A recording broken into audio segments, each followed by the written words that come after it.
Sometimes we might overreach ourselves, but you've got to admire those who try. We've got to just stretch.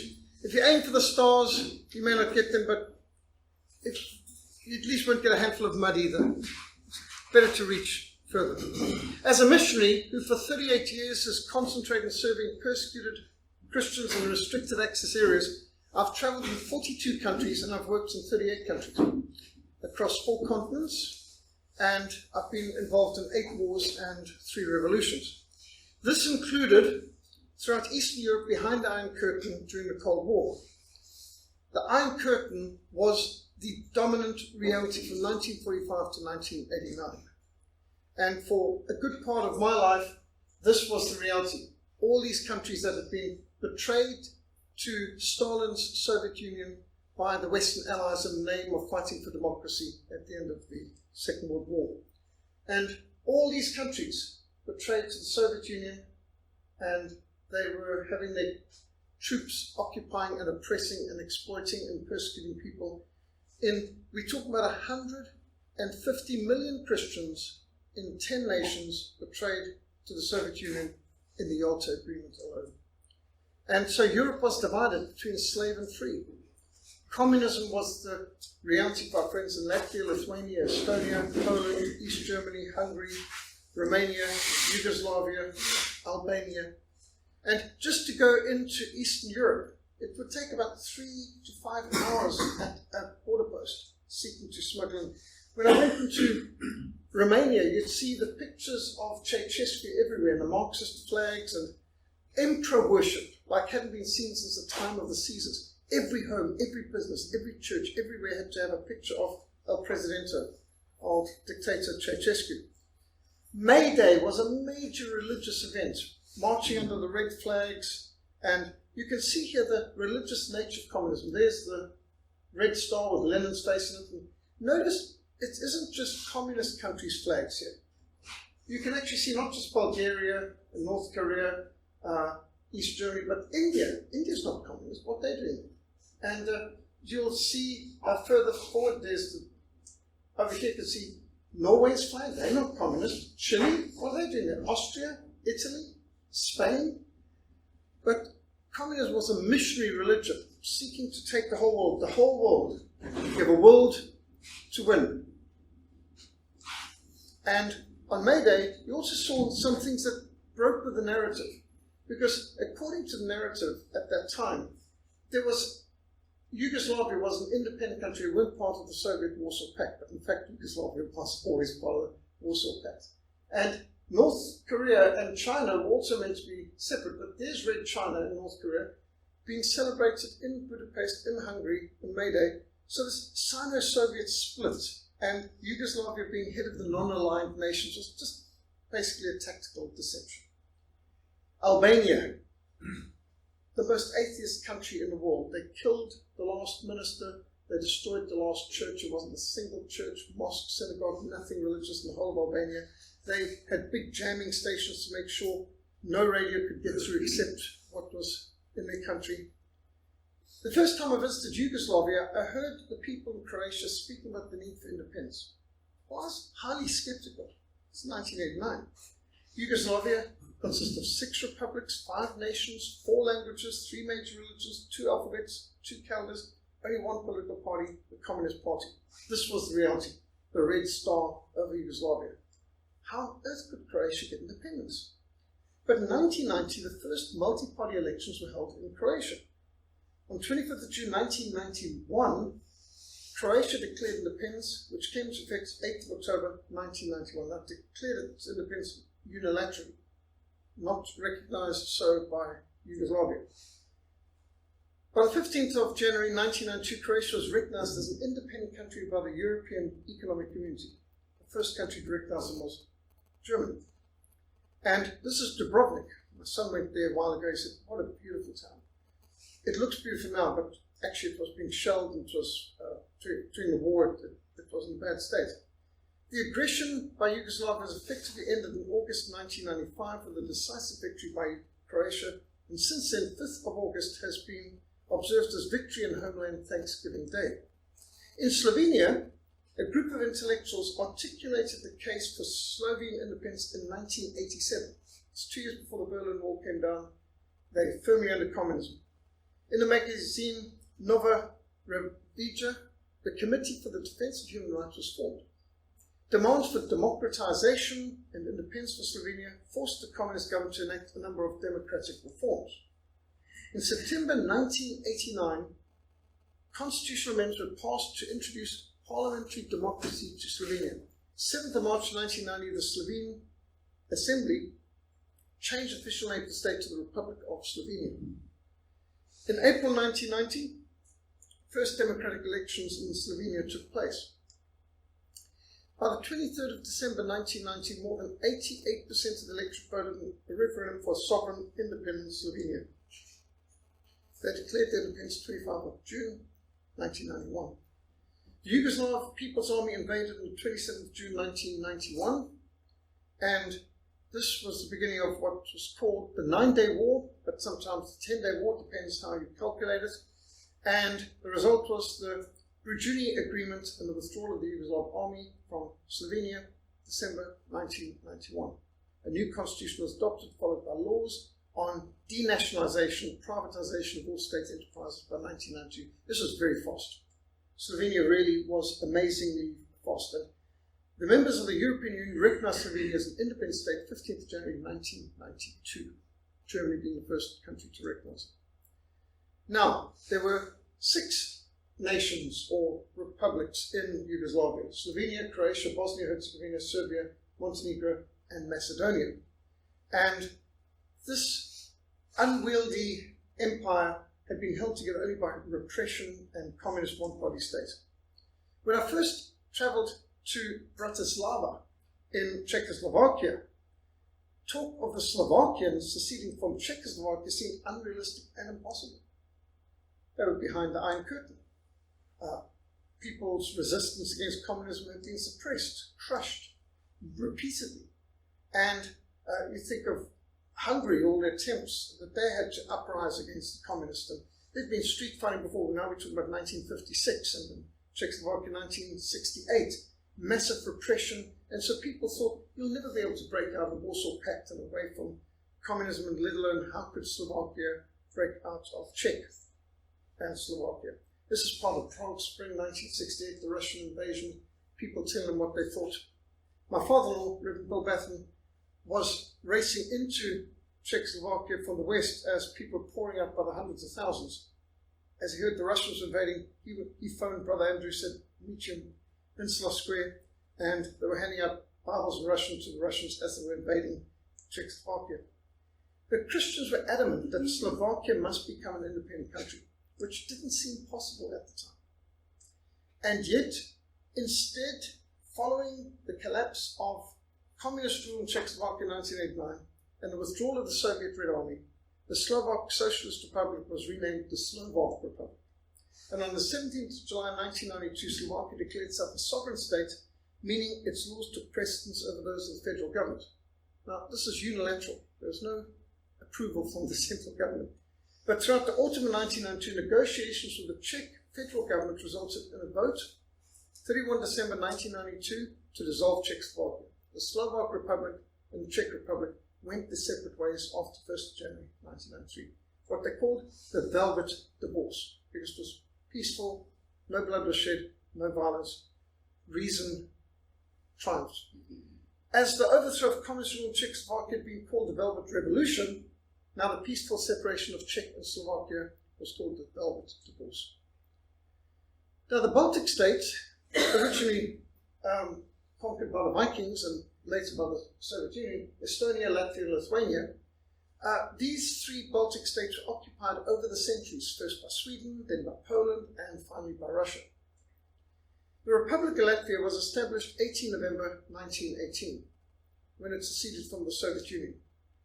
And the German army protected them because the German army had just defeated the Russians, and they just had peace with the new Soviet Union, a Treaty of Brest-Litovsk in 1918, March 1918. But unfortunately, the Treaty of Versailles reversed it, betrayed them, handed them back to the Soviet Union in many cases. But they They managed in Latvia to stay independent of the Soviet Union until 1940, when Stalin ordered the invasion of Latvia. But Latvia later was liberated by German forces during Operation Barbarossa in 1941.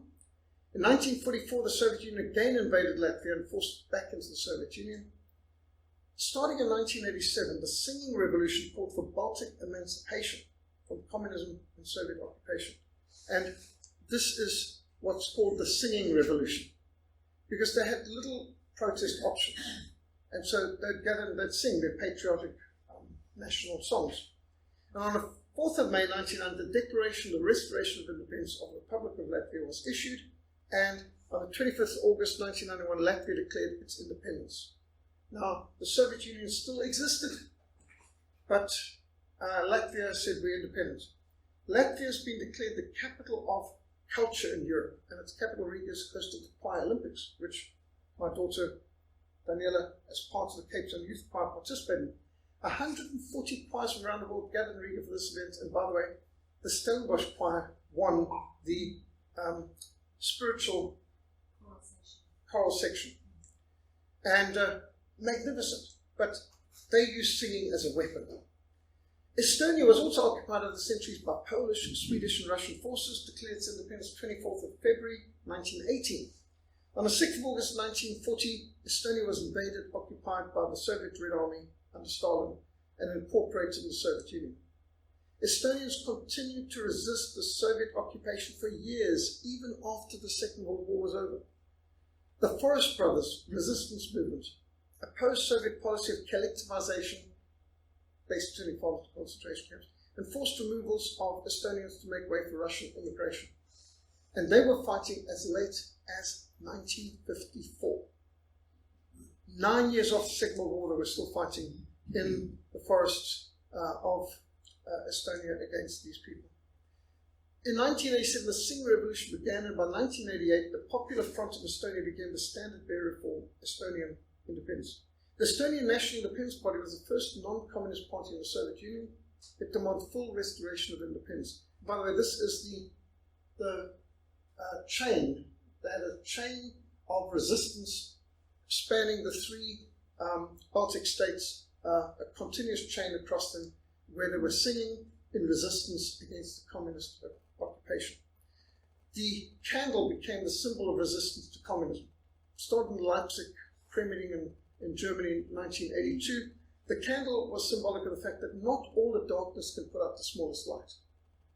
My little candle is more powerful than all your darkness. And people would come with unlit candles, and then one candle would be lit, and then they'd spread, and then they'd go home and they'd put the candle in the windowsill of their home with the curtains open, all lights off, and so you had more and more houses just sort of symbolizing resistance to communism.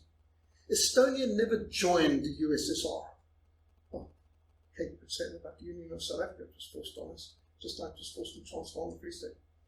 On the 16th of November 1988, the Estonian Supreme Soviet issued a sovereignty declaration asserting the primacy of Estonian laws over Soviet Union laws. On 23rd of August 1989, they actually had 2 million Estonians, Latvians, and Lithuanians participate in a mass demonstration forming the Baltic Way human chain across 3 republics demanding restoration of independence. And here you can see their cars, people lining up on the sides of the streets, and this is a phenomenal sign of unity and of resistance to communism. Peaceful. 1990, the Congress of Estonia was formed as a representative body of Estonian citizens. In March 1991, a referendum was held where 77% of the voters supported independence. A Moscow coup was attempted. Moscow tried a coup in Estonia. It was exposed and resisted, and Estonia declared the restoration of independence 20th of August 1990, which is now observed as national holiday in Estonia. The last units of the Red Army finally left Estonia only in 1994, 4 years later, but the point is they acted as though they were independent before the Soviet Union recognized their independence. The last units of the Red Army left in 1994. In 1992, though, Estonia enacted and launched economic reforms, privatization, market economy. In 2004, Estonia joined the European Union and NATO, North Atlantic Treaty Organization.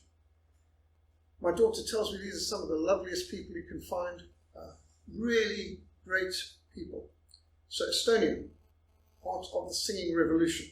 This is one of the choir Olympics. Lithuania seceded from the Soviet Union 16th February 1918 to form the Republic of Lithuania. In 1940, Lithuania was invaded, occupied by the Soviet Union, later liberated by the German army during Operation Barbarossa, later in 1944 invaded again by the Soviets. Well, on 11th of March 1990, a year before the formal dissolution of the Soviet Union, Lithuania became the first Baltic state to declare itself independent. On 11th of March 1990, a year before the formal dissolution of the Soviet Union, Lithuania declared itself, we are a free and independent country. So 11th of March 1990, the Supreme Council announced the restoration of Lithuania's independence. On the 28th of March 1990, the Soviet Union imposed an economic blockade in Lithuania, which lasted 74 days, complete economic blockade. But Lithuania was prepared, and people had stockpiled, and they stood firm. And when the Soviet Union attempted a coup in Lithuania, storming their palace, Lithuanians vigorously defended their council and inspired other republics to secede from the Union, but they did it peacefully. There was no violence. They recognized you can't win a war against the Red Army. We're a small little republic. They're a massive, huge, colossal empire. But so they used peaceful means of resistance. Shortly after 11th of February 1991, the Parliament of Iceland voted to confirm that Iceland recognized Lithuanian independence in 1922 still was in force. They'd never formally recognized the Soviet Union's occupation of Lithuania, so they didn't have to recognize it. They'd already recognized it in 1922, and that is still in force. Iceland stated full diplomatic relations should be re-established as soon as possible. So 25th of October 1992, the citizens of Lithuania voted in a referendum to adopt the new constitution. Now you may wonder, what's the difference between these three republics and why don't they just form one republic? Well, they've all got different characteristics. And Estonia and Latvia is mostly Protestant, mostly Lutheran. West Lithuania is mostly Catholic. And while they've got mostly Viking ancestry, yet they've all got a very unique nationality. And while their languages are mutually understandable to some degree, like Spanish and Portuguese, they are distinct peoples and nations. And while they see themselves as sister states. They're related, but still, it's better to have three independent states than to have one big state.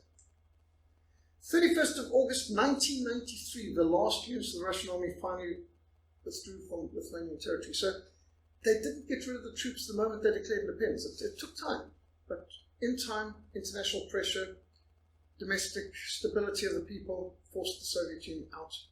Since 2004, Lithuania has been a member of NATO and of the European Union, which would have been unthinkable just a few decades ago. And here you can see some of the street marches celebrating their anniversary, carrying a massive flag down the main road. Beautiful countries. And they were war zones in the 1940s. Tremendous to see how they've rebuilt. When the Soviet Union broke up, this was a very, very good thing. And all of these nations have finally been able, at least 15 of them, have formed their own countries out of what was once the Soviet Union. And so Russia now is not as big as the old Russian Empire or Soviet Empire was. And these are some of these magnificent countries. Since 1995, I've been involved in the campaign for South Sudan's independence. From 1995 to 2002, I conducted 27 missions to Sudan, lasting an average of a month each, working even as far north as the Nuba Mountains of Sudan, flying far behind enemy lines, hours behind enemy lines, in areas where they had a shoot-on-sight policy, you fly, you die, no flights allowed into the Nuba Mountains, an island of Christianity in the sea of Arab Islam. North of the 1040 window, north of the 10th degree latitude in the north, and walking in areas where they put a price on their head. The Sudan government, on the Ministry of Foreign Affairs website, says that Peter Hammond should expect to be shot on sight. He should expect to be bombed every time he comes to Sudan because his writings make him an enemy of the state. So, reason, because I've published the bombing of churches human rights abuses, all the destruction that they're doing, crucifixion of pastors, chopping off hands and feet and all that, documenting things like this. Churches being burned, helicopter gunship destructions. I've been in Sudan from one side to the other, and the scorched earth policies, the terror bombing campaigns, the destruction of all of South Sudan. This church has been bombed and destroyed 3 times, rebuilt each time. I've been under fire in Sudan, numbers of occasions, including at churches where I've been preaching. This is the birthplace of Christianity in southern Sudan. The cathedral in Loy, Fraser Cathedral, has been bombed many times. In fact, they've had 10 aerial bombardments, and 3 times they've actually destroyed the church, and we've had to rebuild. This is in the Nuba Mountains. You can actually see a downed plane just behind there on the airstrip, and just between those folks there, and I'm handing over food to people in the Nuba Mountains on our exit flight. The things I've seen in the Nuba Mountains of Sudan defy belief. But we've delivered over 500,000 Bibles and books in 24 languages throughout southern Sudan and the Nuba Mountains. And while working amongst them, it became clear to me they cannot be free until they have their own country, because there will always be a black Christian minority in a majority Arab Muslim country, different alphabets, different calendars, different everything, unless they can redraw the map and be an independent country. If only this had been done back in 1955, over 2 million lives could have been spared. This horrific war. We've taken textbooks, helped them. Well, I've been arguing and discussing with the people from the very beginning, you have to have independence, or this war's just going to carry on forever. It's really been carrying on since 1955. The day the British left, the war erupted. The British left midnight on 31st of December 1955, and since then war. Well, we've been chartering planes, smuggling in Bibles, going behind the lines, the largest ship in the Bibles ever smuggled to an officially Islamic country in the 1040 window. This is a Second World War vintage DC-3. This ambulance came from Transvaal. We drove it up from Joburg. 9,700 Bibles, printed in Singapore, being delivered behind enemy lines. And here's the Sunday school books, hymn books. During this time, I conducted 1,200 meetings in Sudan. Behind the lines, worked with the chaplains, trained the medics, the first medical corps, the first chaplains corps. We equipped them, trained them, organized them. So I know Sudan very well. Up in the Nuba Mountains, I've walked from one side to the other. Mountain marathons. And this church had been bombed 18 times in a 12-month period. 18 times. Also conducted over 1,000 meetings, TV programs, radio programs internationally to campaign for independence of Sudan during that time, 1995 to 2002. Put out the posters, wrote vast amounts of newsletters, posters, books, and I wrote the book Faith Under Fire in Sudan, first in 1996, then in 98, and then the final one 2010, each one doubling the previous one, the last edition being 3 times the size of the original one.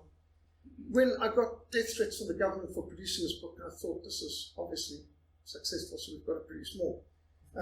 Because that's the writing that made me an enemy of the state. They said that's the dictatorship of Omar al-Bashir, who just got overthrown last year, by the way. So 30 years, but at least he's overthrown. Over the years, I took in film crews who produced Sudan Hidden Holocaust, Terrorism and Persecution, 3 days in Sudan. This one was interesting because this was a South African television, SATV, war correspondent, photojournalist, and he told me, he was only in there for 3 days, but he told me at one point, my assignment was to do a hatchet job on you. SATV told me, find Peter Hammond in Sudan and destroy him. Do a hatchet job. And this man came, and he's a hard-bitten war correspondent, 22 years in films, worked in war zones, and on day 2, he got bombed with us. Came under rocket and artillery bombardment during the church service. I was preaching Psalm 46. Amazing how bombing can change your perspective. And he ended up producing a very good, positive DVD on me. You've got the DVD here, it's going to be part of your library. So, which has got all 3. I don't know, but he identifies himself in the film. I've just forgotten this moment. the name. I mean, I only met him on that trip, but he produced a very good film.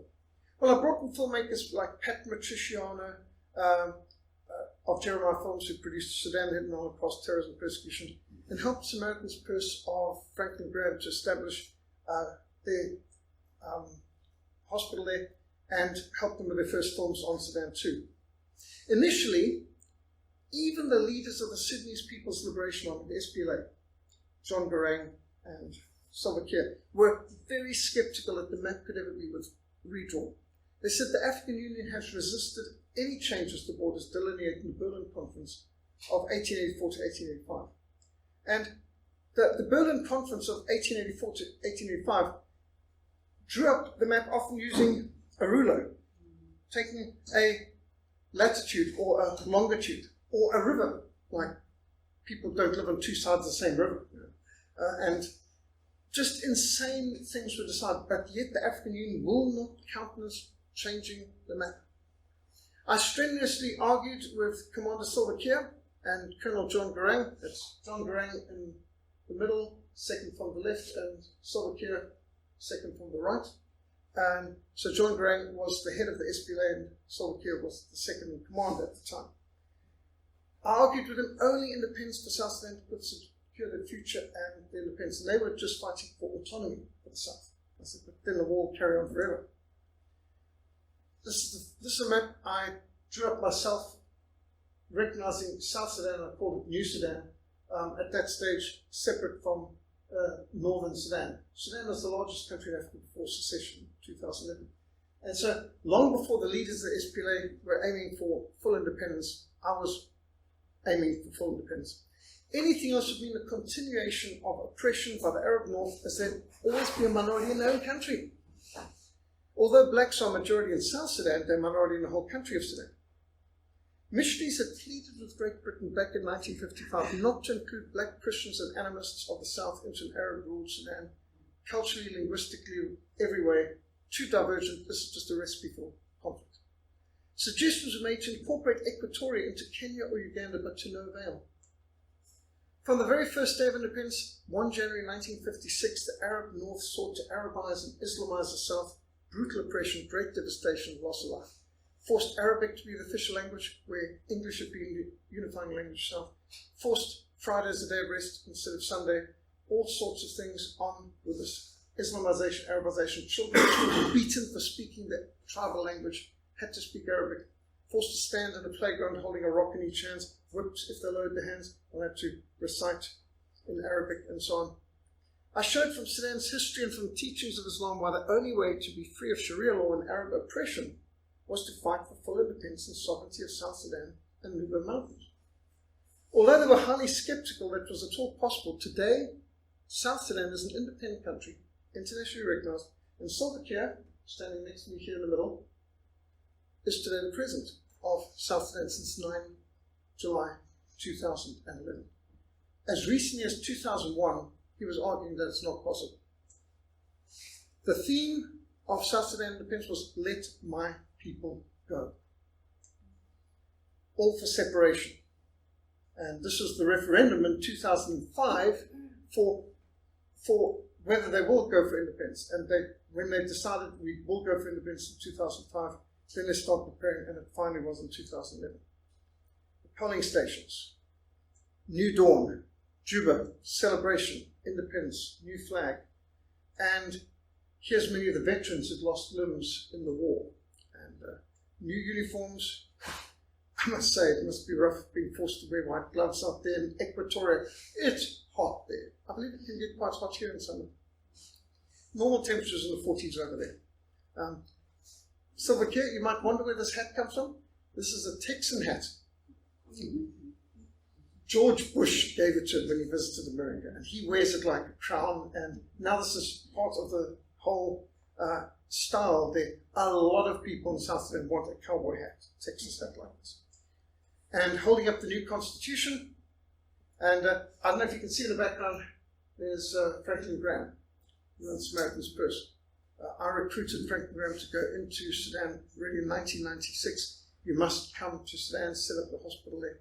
That was quite a story, because In fact, right from the beginning, when I started going down and asked people, what do you need? And the first thing, we need Bibles. We need Bible teaching. We need schools. Next thing they asked me, they said, we need a hospital. We don't have a hospital for 5 million people in Equatoria. So, well, man's got those limitations. I'm not medical. My mother was a nurse, but all I know is first aid. Okay, so we brought in paramedic equipment. I trained medics in 4Bs, breathing, bleeding, breakage, and burns. Don't know much more than that. I was in the fire brigade, nothing much more. So after a 2-day seminar, I think I'd exhausted my medical knowledge, even with the translators taking time between. We gave them good paramedic packs, but then I brought in a nurse who trained them further. And then I was writing to Franklin Graham, Samaritan's Purse, because I'd seen them in Rwanda. When everyone fled Rwanda, Médecins Sans Frontières had fled, Doctors Without Borders, Red Cross had fled. There was no medical work in the whole of Rwanda during the war there, but Samaritan's Purse was there. I was with them, and these people put on their overalls, put on big Wellington boots, and waded into the hospital in Kigali to remove 9,000 corpses, to remove the congealed blood, break up the congealed blood in the gutters and so on, to get the drainage system working that they could reopen the hospital. I mean, what disgusting work. Chasing rats at night. I was sleeping in the Samaritan's Purse mission house, and we'd be batting away rats with our mag lights and machetes. There's just rats everywhere. Rats. One poor American woman who's terrified of rats, she chose the top bunk, forgetting the fact that rats tend to be in the roof and they come down from the roof. So she woke up with screams. We're all running around there, what's happening? She is in the top bunk and this rat jumped on top of her and started chewing on it, which I don't think is everybody's idea of a good time. So this was the reality. So I thought Samaritan's Purse is a group. They're a real mission, medical mission, who will go into bad places.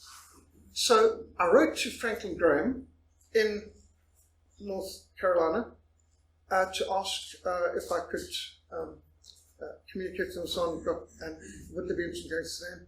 Secretary wrote back a polite letter, sorry, too busy, overcommitted, not possible. Okay. Next thing was, I heard Franklin Graham's coming to Cape Town. 1996, Newlands, cricket grounds. My dad used to be the Western Province Cricket Union manager, running the whole show there, had his office there, and I thought, this is going to be excellent. Right, so I wrote immediately, could I have a meeting when he comes to Cape Town. Same secretary, sorry, overcommitted, too busy, no opportunity. Now I'm thinking, there's got to be a way. I'm sitting at my desk in this barn that used to be our office, wondering how are we going to get to Franklin Graham. This has got to be possible. And suddenly, along comes a beautiful card from the post office, gilt embossed, from the mayor's office. The mayor of Cape Town inviting me to a prayer breakfast where Franklin Graham will be the guest speaker. Well, how's that for timing? So I made sure I was there early, parked my motorbike as close to the door as I could, walked in with my motorbike helmet over my arm, and Franklin Graham, the mayor, was standing there by the door. I might have been the first person there as far as I can see. I said, Franklin Graham, so good to meet you. I believe you're also a motorbiker. He beamed. Yes, he's got a Harley Davidson.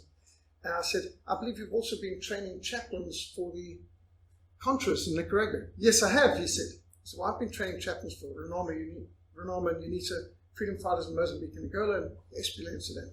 Mr. Graham, I've got one question for you. Why is Samaritan's Purse not in Sudan? He said, we have been in Sudan. I said, yes, several years ago in Upper Nile, but you were working with Riek Machar's crowd. They're surrogates for the Arabs. I didn't know that, he said. I knew he had a bad experience, and that's why he pulled out of Sudan. He'd been in a bad area trusting bad people. I said, I know just the place for you, the first hospital ever established in South Sudan by Dr. Kenneth Fraser. And this hospital is in good shape still, can be renovated, and there's not a hospital for 5 million people. Well, by now other people are writing, he says, I'll talk to you later. Had to go through. He brought Ken Isaacs, his operations man, a little bit late during the breakfast, said, Ken Isaacs, Peter Hammond, operations man, tell him what you told me. So when I start talking, this man's sitting there with his arms folded, knees crossed, very close. Within a few minutes he's leaning forward and he's looking at my pictures and maps, and 2 days later, I get a phone call saying, Franklin's given the green light. We need you to take us into Sudan 2 days from now. So I need a bit of warning. I said, 2 days from now? I've got commitments. He said, Peter, you've got a green light. Go through the intersection. Okay, cancelled everything on my plate. 2 days later, I was leading this team into Sudan. And within 3 weeks, they were back renovating the hospital.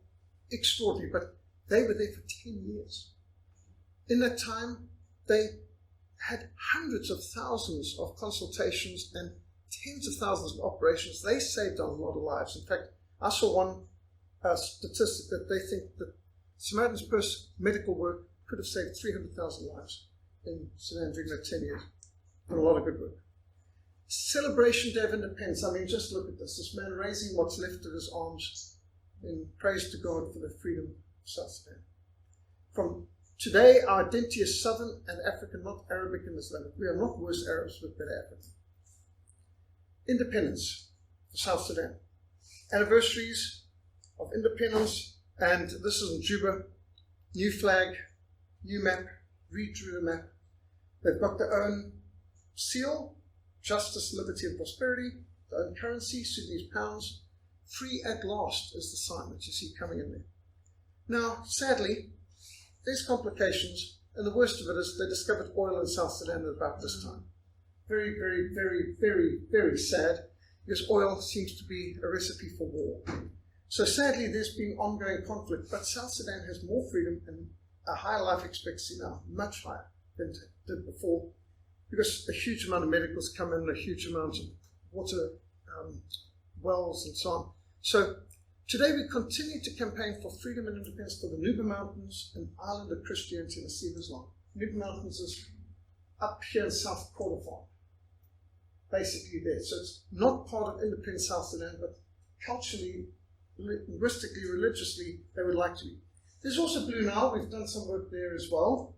But in the last few years, my son-in-law, Hunter, and other of our missionaries have been going into Nuba Mountains at way behind the lines. And they're still at war there, officially, although there is a ceasefire at this moment, thankfully. And we've been able to take a vast amount of Bibles and books in Arabic, English, and in other of the Moro languages. Up there, there's about 50 different indigenous languages in the Nuba Mountains. And these people, of course, want to be free and independent, either as part of South Sudan or as the Nuba Mountains as their own country. So starting in Cape Town, we drive all the way up, 8,000 kilometers one way, by the way. The courageous Nubian Christians continue to resist the Arabization, Islamization policies of the cartoon government in South Sudan. Redrawing the map is absolutely essential for peace, to recognize ethno-linguistic demographic realities and to avoid further loss of life and future conflicts. It's good for both sides.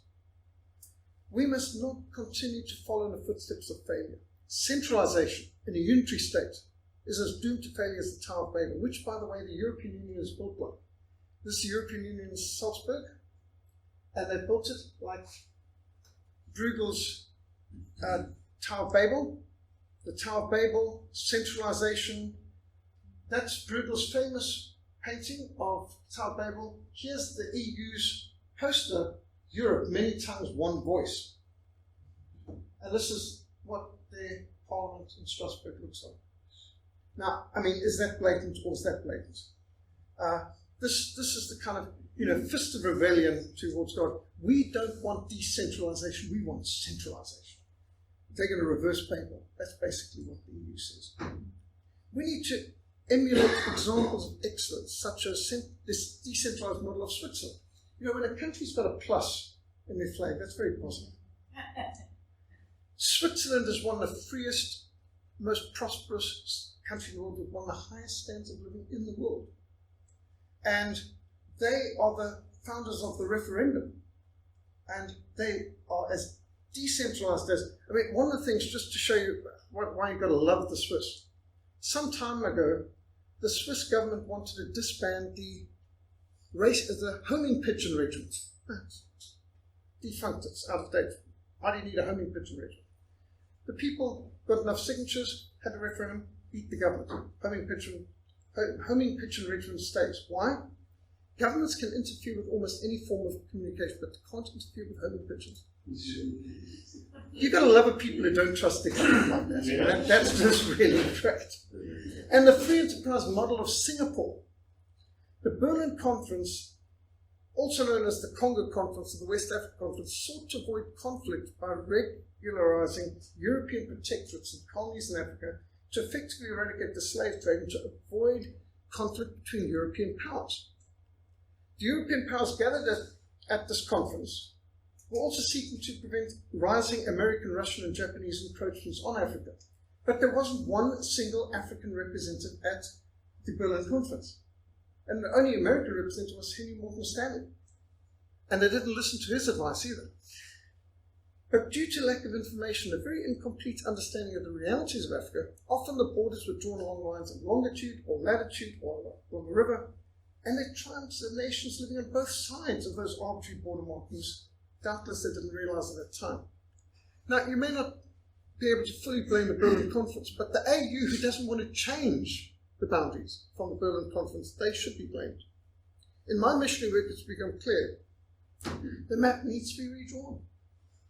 Half the Shangaan people live in Mozambique and half live in South Africa. Half speak English and others half speak Portuguese.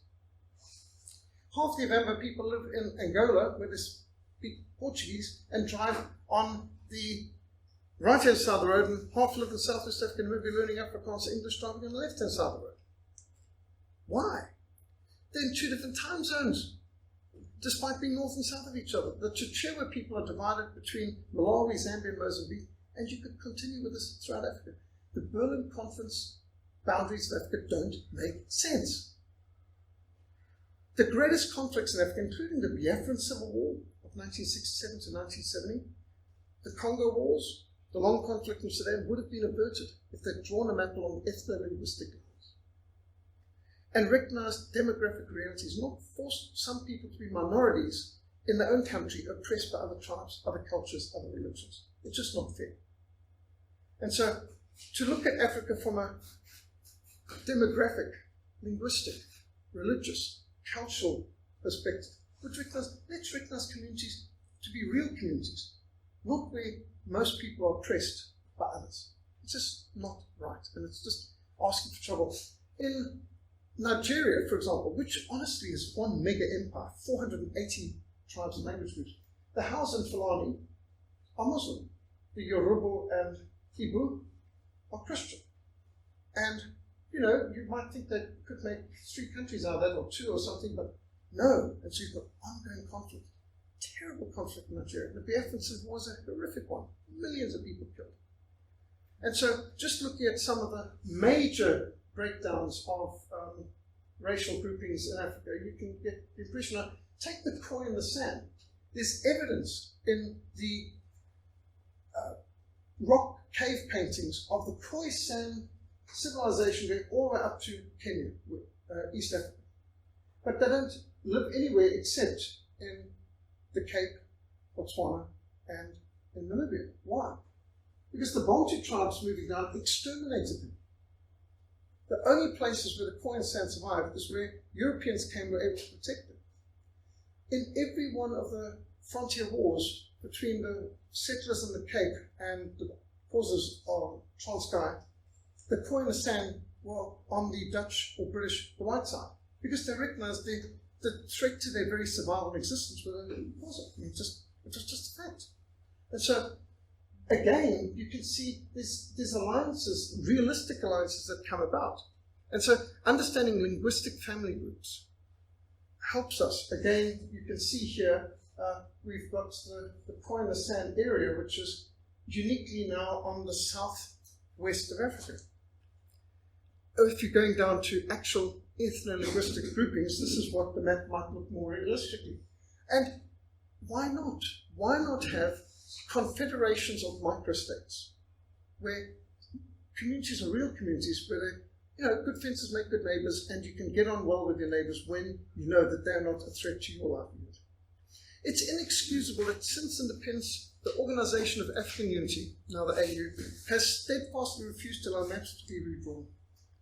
And so the AU has become a threat to emerging African states, a threat to independence movements, because they want Africa to be like this. These boundaries are sacrosanct, and not allowed to change these boundaries. Although they did allow Eritrea to get the independence in our South Sudan, so the genie's out the bottle. We have started to redraw the map, so maybe we can go further forward. The apparent exception of Eritrea though was a separate entity and only forced to be part of Abyssinia at the end of the Second World War, when the British took over the Italian-controlled Abyssinia and forced Eritrea and forced it to be part of Haile Selassie's Ethiopian Empire. And this led to a long-standing civil war until Eritrea's independence was re-established in 1991. Again, millions died unnecessarily with this experiment of forcing Eritrea to be under Abyssinia, what then was called Ethiopia. So the redrawing of the maps and recognition of independence of South Sudan was a monumentally important precedent. For the first time, post-independence Africa redrew the map, different from how the Berlin Conference of 1884 drew it. That makes it super significant. The Nuba of South Kordofan at this moment fighting for independence from Sudan, and the Kurds of Turkey and of Iraq and Iran are seeking their own country of Kurdistan. Kurdistan should be its own country. The Kurds, by the way, in the Bible, they're the Medes. The Darius the Mede, who put Daniel into the lion's den, is a Mede.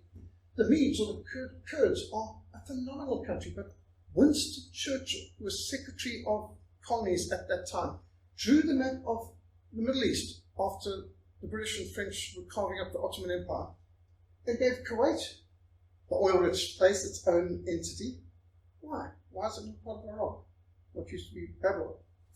And how did the Kurds get divided between Iran and Babylon, or Iraq and Turkey? Why couldn't it be their own country? When the Kurds protested, Winston Churchill ordered Sopwith camels to drop mustard gas on them. Disgraceful, shameful. The Kurds have been badly treated by, I'm sorry to say, all three. Turkey, Iran, and Iraq have all mistreated the Kurds horribly. And most recently, the Americans took their alliance, let them help them when they were taking over Iraq, because obviously the Kurds were not happy with Saddam Hussein. They'd gotten bombed also with mustard gas and so on, so they weren't very happy with them either.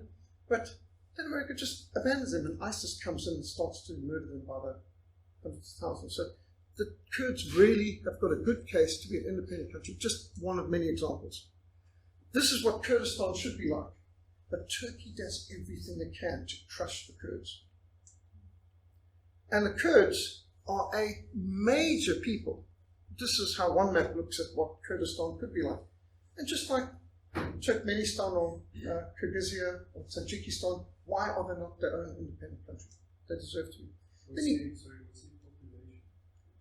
42 million.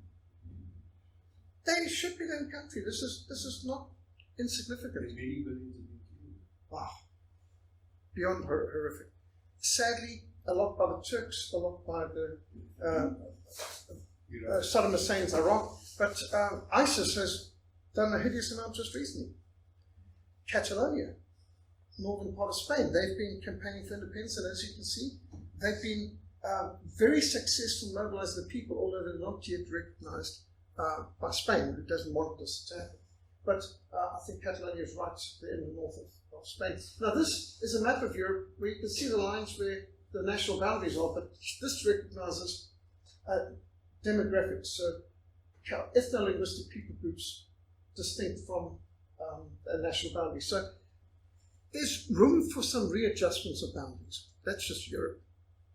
But there's an ethno-linguistic map, and a genetic map, showing the different racial groupings in Europe in particular. And again, there's more looking into if you're particularly interested in Europe. And again, this is looking where the Germanic DNA is most prevalent. And again, this is another one of Germanic parts of Europe. One does need to remember that the Vikings, the Germans, and the ones who invaded and took over England 1066 are Germanic types, and so you can see different ways of looking there. And here we're looking at different regions which could easily ask for independence. Scotland had a chance to vote for independence and chose not to. They lost it. I don't know what poor William Wallace would have thought of that. They actually had a referendum and they lost it. But the thing to notice here is we've passed the day where countries go to war over secession. Canada, the French-speaking parts of Canada wanted independence. They had a secession vote, and the majority voted against it. But if they'd wanted to go, Canada would have let French Toronto and so on go.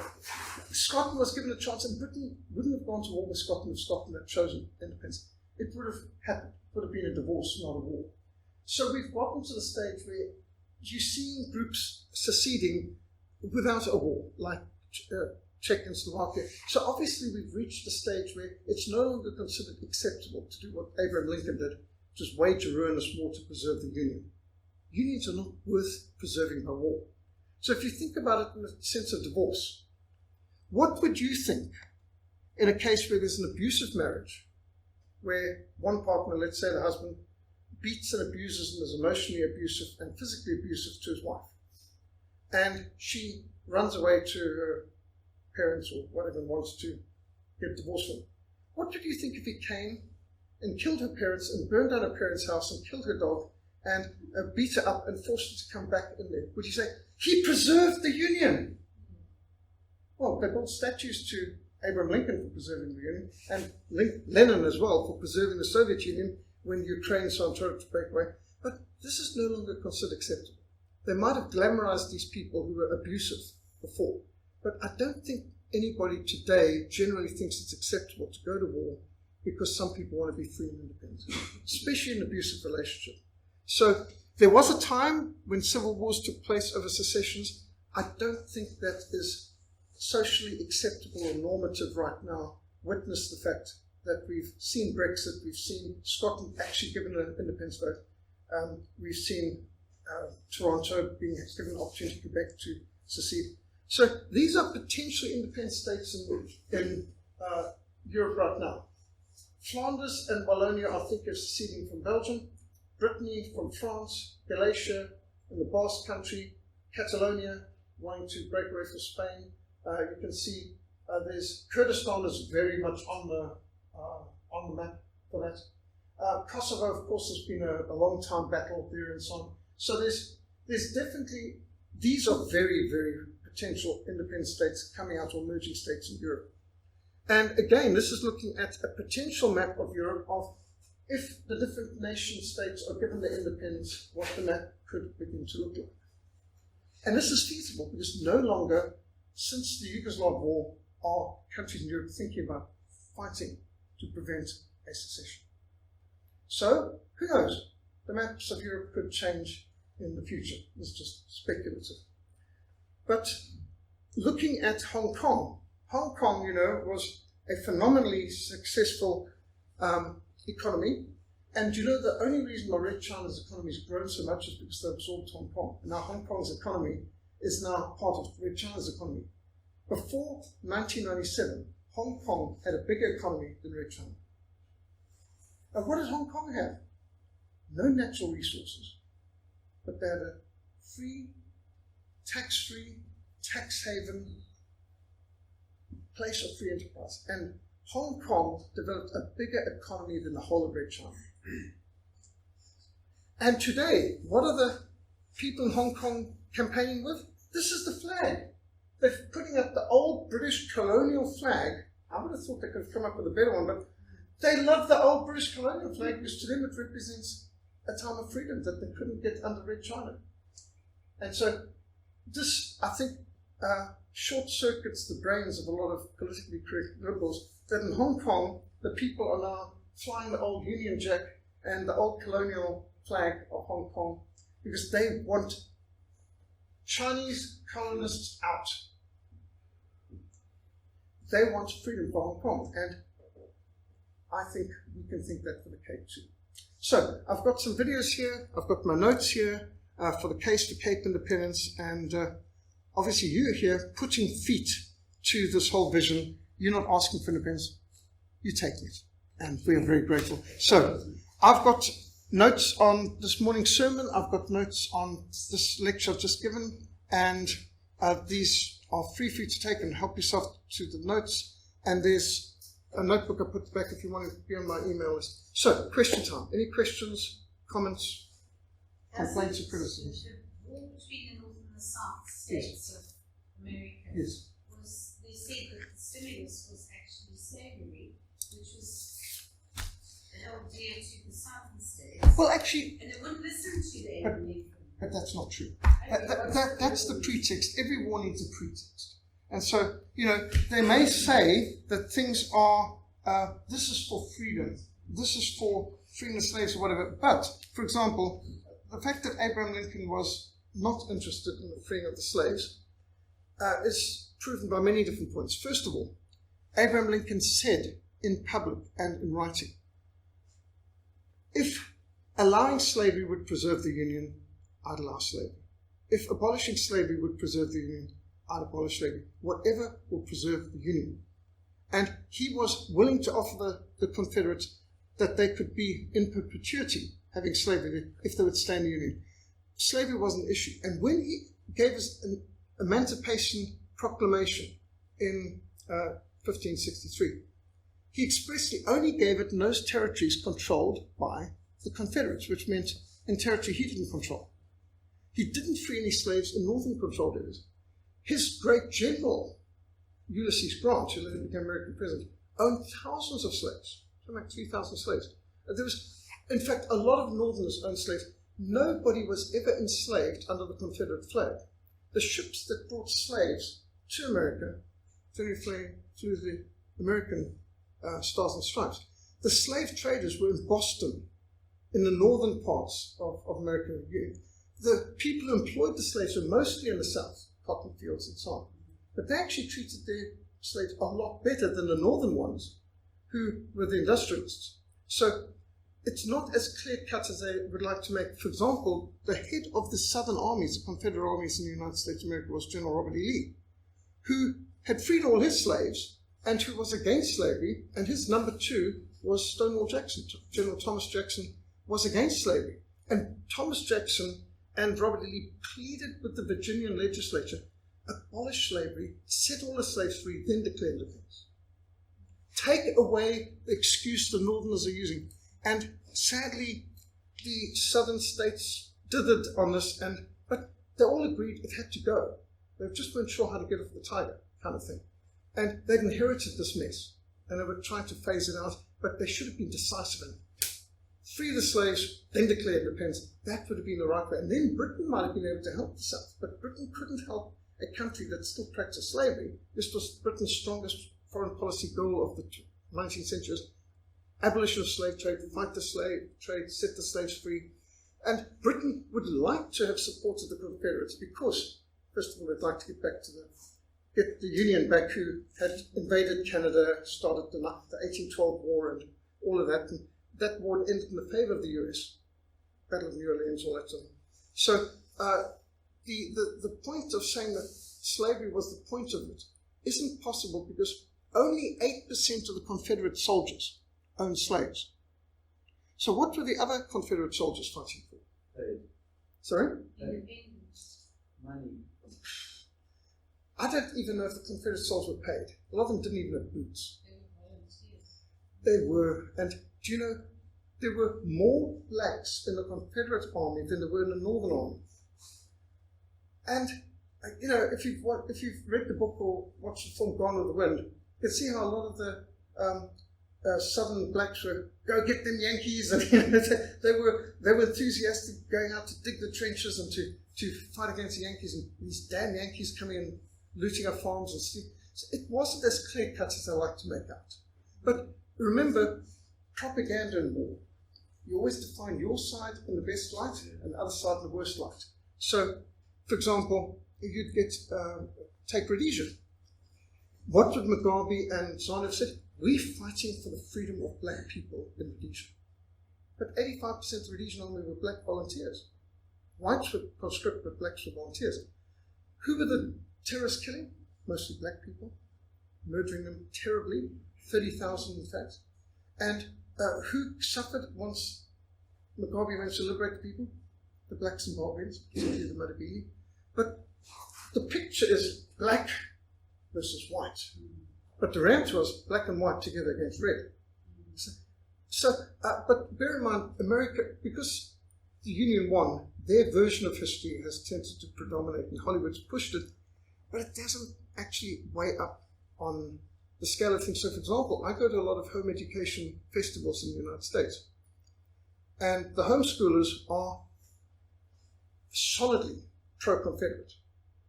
Even the Yankees. I mean, I can go to Maine, Connecticut, New Hampshire, Nebraska, and when they've got plays or any historic festivals, or they have their ballrooms, they're all dressed as Confederates and Southerners. Even the Yankees, none of them want to wear the blue, because as homeschoolers, they've looked at the history, they've studied it, and even the Yankees, they say, we're on the wrong side.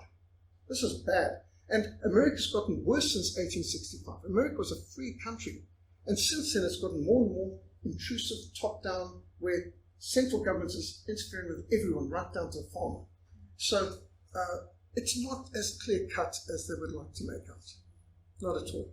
Even though the South made a terrible, terrible, terrible mistake in not abolishing slavery before declaring independence. I mean, that was inexcusably foolish. Because it was way past its sell-by date. Britain had set the slaves free in 1833. Now in 1865. The Americans were behind on it. But many of the Southerners say, but we're treating them really well and so on and so on. But that wasn't the issue. They weren't treating the slaves as badly as the Northerners, that's true. But sadly, they had slaves. And that was indefensible. And they need to get rid of it. And imagine if they'd been that decisive. So again, same thing with South Africa. Many people see it as the whole issue is apartheid. Well, as one of the soldiers on the border, I know I was not fighting for apartheid. I was part of an English liberal family from Rhodesia where we had no apartheid, and I was openly, verbally critical of apartheid in writing and so on, but we were on the board to fight communism and terrorism. Now, how much better if South Africa could have abolished apartheid, scrapped the name and everything else, and decentralized and so on, and beforehand taken the ammo out of the hand of the enemy. But sadly, they let the enemy have a propaganda field day because of something that was way past its sell-by date and which was not morally justifiable. Sadly, politicians don't see the light until they feel the heat. Sorry for the long answer. Any other questions, comment? Yes. I'd say that personally I believe that most wars and insurrections, wars, are not as religion, separation and religion and all the other bullshit excuses people tend to come up with. There's always been a fight over resources. The requirement of more resources by a limited few, and people do whatever they can to achieve that. Gain more resources. We were out there in Namibia back in the day, 86 and 7 back then. We were fighting for terrorism and Soviet domination. We did protect the diamond fields for our friends, the Oppenheimers. Well, that wasn't my motivation, but you're saying that's what was behind their minds. I don't think any of us would have been happy to be there to fight for the Oppenheimers, but we didn't know.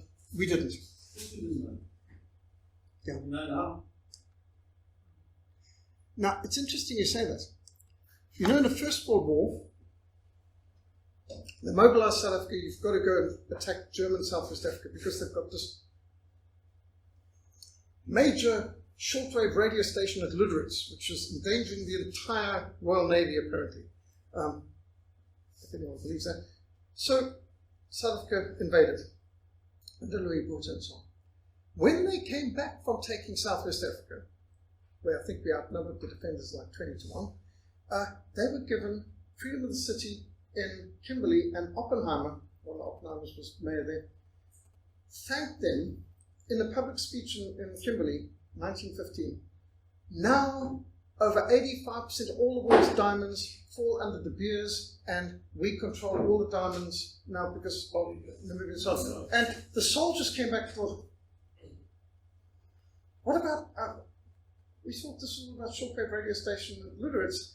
That's what they told us, and we didn't know we were going there to do this for De Beers. So during the Anglo-Boer War in 1901, Christmas 1901, every British, Canadian, New Zealand, Australian, so on, soldier in South Africa, which is like 480,000, received a hamper, a very generous hamper, from the Rothschilds.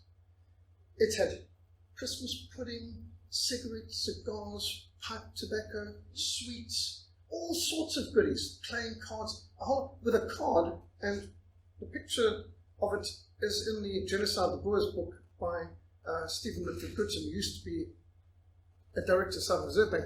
And there's Christmas wishes from the Rothschilds, who were all three Jews, but anyway, thanking the British soldiers for what they were doing, and personally signed by the three top Rothschilds. Now, imagine when you're on the border that your donkey tunny Southern Cross pack came with a letter from Harry Oppenheimer. Thank you so much, or Ernst Oppenheimer. Thank you for what you're doing for De Beers. We would bring, we're not up here for you.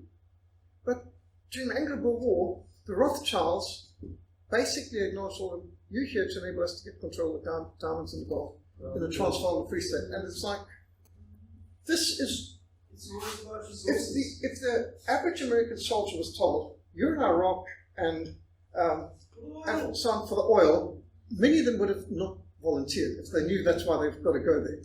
So obviously in propaganda there's another purpose put forward. You know, you're doing this for weapons of mass destruction. Exactly. Read those weapons. They haven't found them yet. So here's the thing, what is it about Palestine that won't come to an end? I mean, I understand that we went into, was it other flashpoint in the Middle East called the oil drugs that we were Afghanistan? The West needed, Afghanistan, the West needed to get that back. Yeah. It was a major cash cow. So they went and got it back, and they got their cash cow back. But what is keeping Palestine alive? What are the resources in this Palestinian Okay, region? well, bluntly, I asked this question once when, any of you know who Stephen Mitford Goodson is? So Stephen Mitford Goodson was director of the Southern Reserve Bank for about 10 years. He's written a book, Inside the Southern Reserve Bank. Here's a whistleblower on the corruption of the Southern Reserve Bank. And he also wrote A History of Central Banking and the Enslavement of Mankind. Then he wrote, sorry? Stephen Mitford Goodson. We had him speaking at a Reformation Society a few times, and he also wrote a book on Jan Smuts, because Jan Smuts wanted to put the Southern Reserve Bank in its position to control our debt in this country and so on. Then he wrote a book on Hendrik Verwoerd, who was trying to dismantle the Reserve Bank and got himself killed while trying to do so. And then he wrote a book on the genocide of the Boers, on the Rothschilds basically employing the entire British and imperial forces to crush the Transvaal and the Free State for control of the gold and diamonds. So you can see where he's coming from. Well, I asked Stephen Mitford Goodson this. No, actually, I didn't ask this. Tim Miller asked, Tim Miller, Jack Miller's father. Tim Miller said, why did they want to start Palestine? I mean, taking Palestine turned to State of Israel. And Stephen Goodson's answer was, the Rothschilds wanted a safe house, a nation where anyone, you know, like Jeffrey Epstein and so on, can go and flee to be free from pedophilia charges or whatever it is. They needed a nation where they could be outside of anyone else's law. In fact, there's a huge amount of people who've escaped from American justice alone, wanted for pedophilia charges and so on, who moved to the State of Israel. So that's interesting. But how does Palestine survive? Hollywood? Holocaust? Billions and billions and billions of euros from Germany and billions of dollars from America every year. Do you know that of all the foreign aid in all of history, which is, foreign aid wasn't a thing before the 20th century. You know, nations had to build themselves up. Foreign aid, if you took all the foreign aid of the 20th century, State of Israel has received more than half of it. State of Israel doesn't just receive more foreign aid than every country in the world combined, but they've received more than every country combined in all of history. And they've only been around since about 1948. So the State of Israel is not economically viable without the billions of dollars they get from the United States American taxpayer, thank you, and from the German taxpayer, which I don't thank them for. And so it's basically a parasitic state that's totally leeches off other countries and built manipulation and control of media and Hollywood. And they're the eternal victim, and it doesn't matter what they do to the Palestinians, it's all the Palestinians' fault, because they shouldn't be there in the first place. So that was basically the answer of Stephen Mitford Goodson to why on earth is America involved in all these wars. You know, some people say America's best ally in the Middle East is Israel. But then others say, but America didn't have any enemies in the Middle East until Israel started. And so Israel sucked the United States into so many wars in the Middle East, almost entirely for Israel's benefit. Why is America involved in Syria? Syria is a very efficient, well-run country, or was, before it started getting hammered. It was a secular state in the Middle East where everyone was free, and 6% of the population Christians, enjoying more religious freedom than anywhere else in the Middle East. And the next thing, Syria gets targeted, and the US is helping to finance and start ISIS and supporting Al-Qaeda and Nusra Front affiliates, the very people who they blame for the 2001 bombings which justified the war against terror, and now they're actually funding the very terrorists that targeted America, according to the narrative, if we believe it. You need someone to play with. Well, they have an enemy. There is no doubt they have an enemy. So how does this affect us? Yeah, exactly. This conversation. How does it affect us? How do we go forward? I mean, what do we have to do to get our secession and show on the road? Right. So, of course, if anybody's putting their faith in the United Nations or the United States or the South African government or the Organization of Unity, of course, that's a totally false hope. In fact, they'll be ice skating in hell before you'll get justice from those characters. So, obviously, the first thing is don't waste your time, energy, or get yourself disillusioned expecting justice from the globalists. The globalists are against us. We know this. However, not everything going their way. They have a lot of things which they've tried to get done which have just failed. And just look at the fact that when they were moving unity, and then suddenly you get Brexit, and you get all these countries breaking away in Eastern Europe, and they didn't see, or Yugoslavia breaking up, and they don't want that. They're trying to get centralization, but the tide of history has moved to decentralization. There's a rise of nationalism, and right now, in France, Marine Le Pen's National Front Party is so close to getting a majority. And Geert Wilders' party, the Freedom Party in Netherlands, is very likely to be a future government. In Austria, the National Freedom Party has also won the elections there. And there's a tide of nationalism. A lot of people are sick to death of globalism and the UN and the EU and all the rest of it. And as for the AU, they've been embarrassed about South Sudan's independence and Eritrea's and things like this. But I think the genie's out the bottle. I think decentralization is the way of the future, and you can see it with Catalonia, you can see it with others. There's a lot of movements for freedom. And I don't think you need to ask anyone for permission. I think one's just got to take it, because central government cannot keep the lights on. Central government can't keep the water flowing. Central government can't pay the bills. Central government's so darn inefficient, illogical. I mean, you can just see it with, you've all got to wear masks, which isn't healthy. You've got to jog with masks. You can arrest somebody for jogging around an empty field.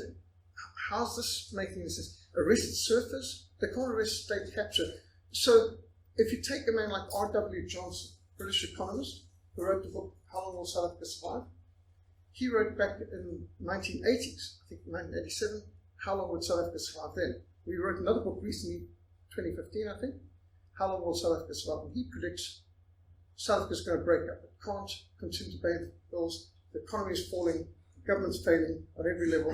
As he said, the ANC doesn't have enough intelligence to run a small village, let alone a complicated first world country. And he believed that Western Cape's going to secede first, followed by Kingdom of Zululand and others.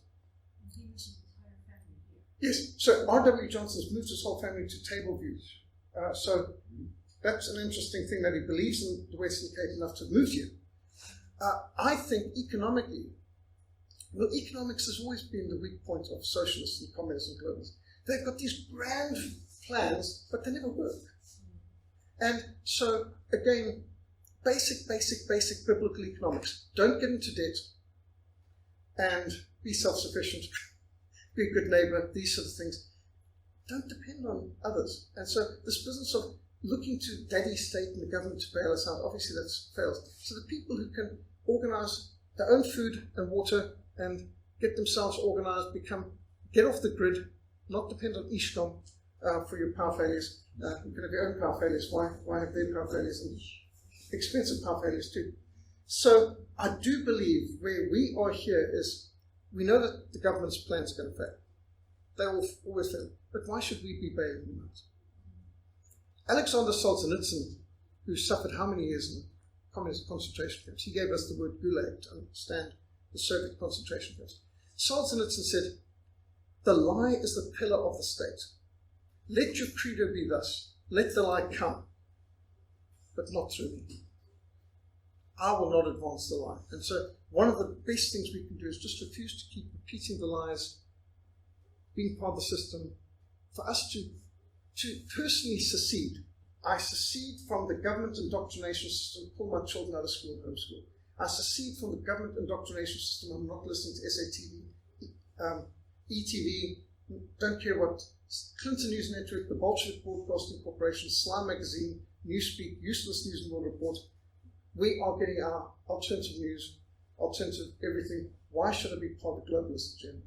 So I think the more you can make yourself independent, the better it can work. The world is going to hell in a handbasket. We need to build our own future. Yes. I'm sorry, what about tax? Paying tax. As a Zuidlander, do you still pay tax to the government? No. Taxes? Yes. Okay. You registered on E. Well, here's the principle. So, Render unto Caesar what is Caesar's and to God what's God's. Now, when Jesus said this, he had to borrow a coin. He didn't have one apparently. And so he asks the people, okay, whose symbol is this on it? Caesar's. Render to Caesar what is Caesar's, and to God what's God's. In other words, give Caesar the coin. Not that he deserves any damn anything, because what has he done? He just gives you grief. But render to God what is God's. Now your children are not made in the image of Caesar. Why should they be rendered to Caesar? And so on.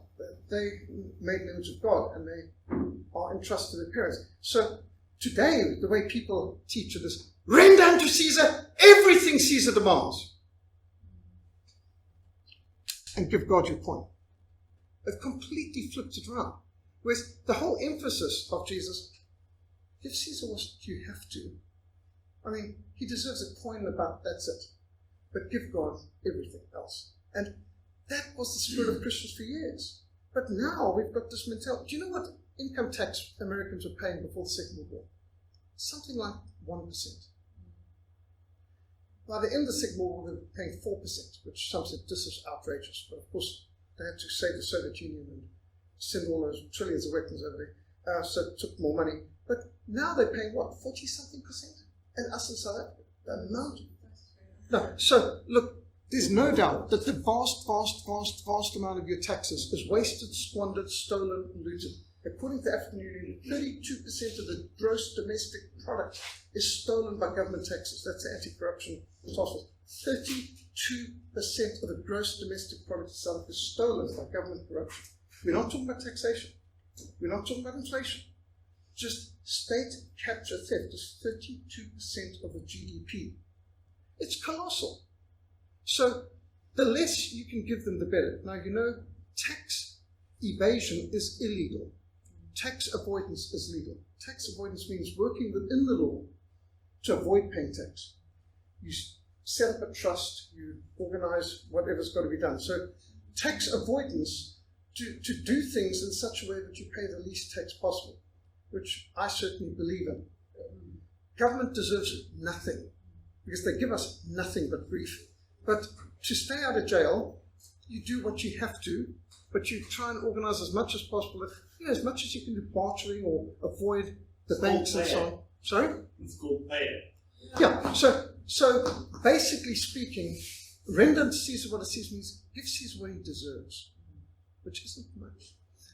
But render unto God what is God's, I mean, that's the balance. And today, the average church is teaching about rendering to Caesar everything he asks for, even if he says you can't have church services during Easter. Like just do whatever he wants. Oh, send me your kids so they can teach them how to be whoremongering, fornicating perverts, and learn the mechanics of how to be, gay GB, pink and gender and all that. We need to be more independent-minded thinking people in that. So taxes, they use our taxes against us. Even during this lockdown, they've said they're not giving any taxes to anyone who's not BBBE. So, we can pay the taxes, but we can't get any benefits. The whole system's rigged against us. So if you can organize your finances in such a way that the government gets as little or as nothing as possible, the better. Yeah. But of course, we don't want to do it in such a way that gives an excuse to them to say you've been illegal.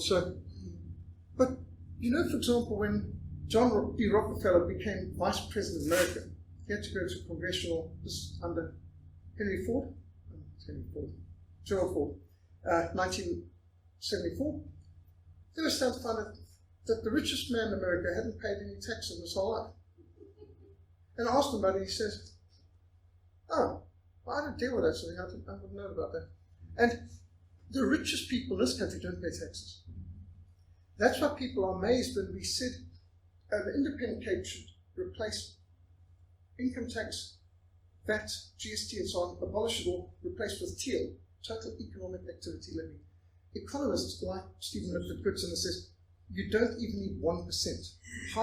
A quarter of 1% would be sufficient to operate everything. He said, 1% TEAL, Total Economic Activity Levy, on every bank transaction, doesn't matter about cash, just bank transactions, would get more money in than we get now.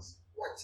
How's it possible? We're paying like 47%. He said, but the biggest businesses don't pay tax. Everybody pays tax regardless. The tax driver pays tax regardless. Yes, but what I'm saying is, under the present system, Anglo-American, Old Mutual, the Beers, they are so wrapped up in they paying virtually no tax. But if TEAL is applied across the board, then everybody, even if it's Anglo-American, they have 1% taken off.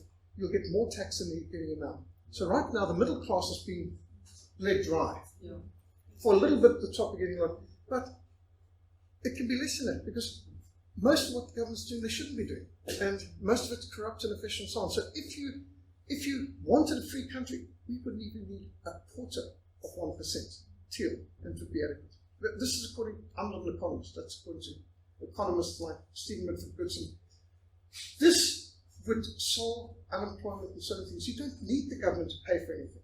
When the government runs school, it's been proven a government-controlled education will cost 8 times more per pupil than a private independent school. Now, it doesn't look that way to us because they're using our taxes, but when you work out, that's how much money they put into it, divided by how many students. So, governments, they give you free education, but the free education costs 800% more than if you did it yourself, if we weren't being taxed to death. I mean, you follow the logic. Yes. I wanted to ask something now. This last week, I heard high up people in the financial world saying that South Africa will be facing a sovereign debt phase soon. Yes. Our growth rate is going into the minus.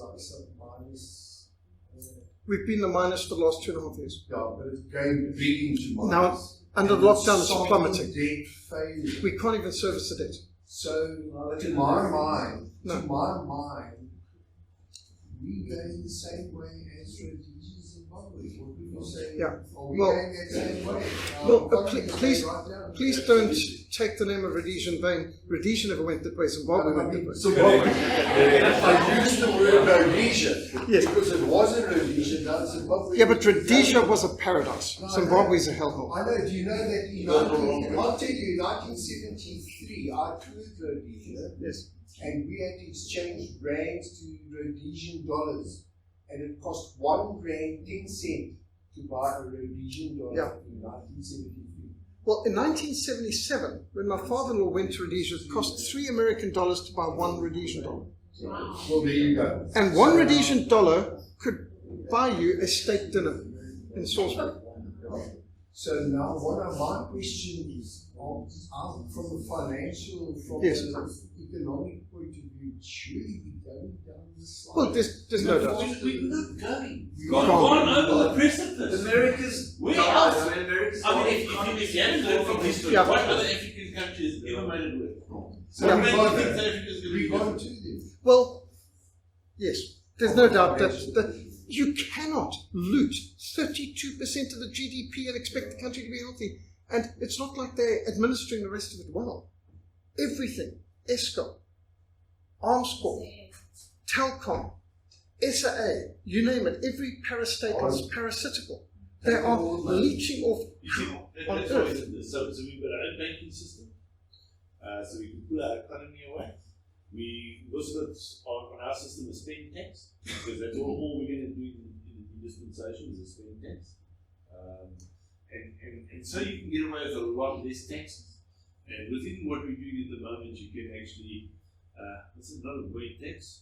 A tax avoidance. No, tax avoidance is legal. Tax evasion is So not. we're not going to evade, we're going to avoid tax. You So, avoid. so Pay what you don't have. so within our I system, mean, not pay what you have. within our system, you can pay people without the government editing, so you don't have to pay. Well, for example, bartering. The taxes. Bartering is one way of We've invented money, let's use it. It's the greatest invention since, I don't know. Yeah, no, but the point is, you don't have to work through the rand. Yes. That's the point. As long as we have our own currency and we know how to use it properly. Yes, we well, will look, pay the fine. fact is, if the government's not giving you anything, then there's no services you need to pay them for. Rates and taxes are meant to be for services rendered. Now, if they're not protecting you and they're not providing for you and they're not giving you everything that you need, electricity, well, then why do you need to pay them if you're not getting services? So it's fair enough that if you are benefiting from a system, you should contribute to the system. But the present system is so organized that they take from you, but they don't give anything back except grief. So that's why R.W. Johnson says the Cape will secede because there'll no longer be any benefit. And this is like an abused spouse trying to avoid an abusive relationship. Nobody wants divorce. Divorce isn't nice, but sometimes it's the only option in an abusive relationship.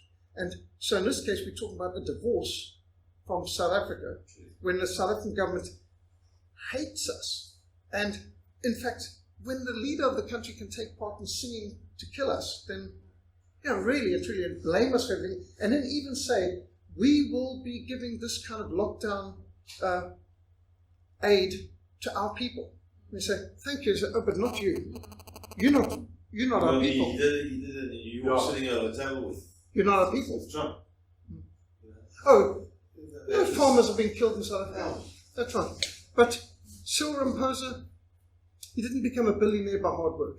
He became a billionaire by BBBEE. Give us free shares, and he just kept a few more for himself than he gave to others, it seems.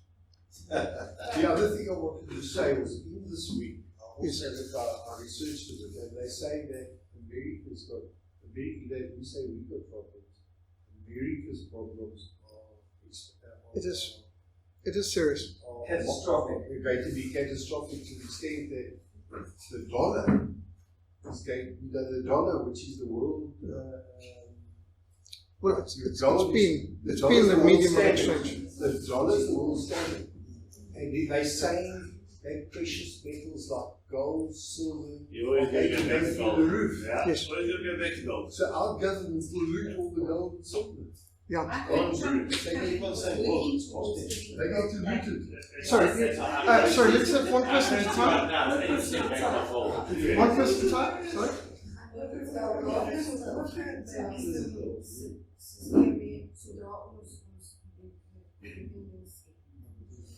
Yeah, I mean that's the thing. It's not fair for us to be paying taxes when we're not getting services. So there's nothing wrong with avoiding paying taxes, but you've got to do it in the legal way.